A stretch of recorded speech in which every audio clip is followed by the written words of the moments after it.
Книжный фонд Национального центра рукописи и редких книг пополнился уникальным сборником стихов яркого представителя туркменской культуры Махтум Кули Фраги на казахском языке. Переводом сборника занимался казахстанский поэт Дусенбек Канатбаев. Торжественный вечер, посвященный 300-летнему юбилею мыслителя Махтум Кули, который на 2024 и 2025 годы включили в список памятных дат ЮНЕСКО, прошел в Астане. В нем приняли участие представители столичной интеллигенции, студенты, а также главы дипломатических представительств центральноазиатских стран и Азербайджана и Королевства Испании. По словам туркменского посла Батыра Реджепова, юбилей Махтум Кули отмечается под эгидой ООН по вопросам образования, науки и культуры в мировом масштабе. Так, летом этого года в Астане планируется открытие памятника поэта в рамках Дней культуры Туркменистана в Казахстане. В свою очередь, уже в октябре ожидается проведение Дней культуры нашей страны в Туркменистане, в рамках которых в Ашхабаде будет установлен памятник казахскому поэту и мыслителю Абаю Кунанбаеву. Также в столице Туркменистана планируется провести художественную выставку «Дни казахского кино» и представить концертную программу с участием отечественных артистов и творческих коллективов.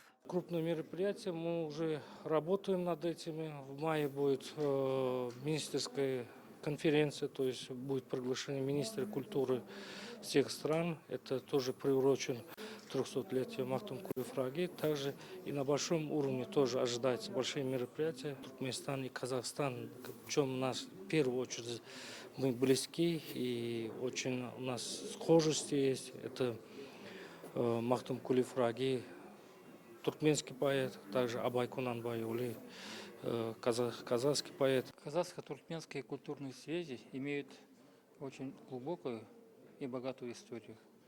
И в этой истории знаменательное место занимает поэт Махтум Кули Фраги. Творчество Махтум Кули оказало очень огромное влияние на становление творчества многих поэтов и казахских, и каркалпакских, и узбекских того периода.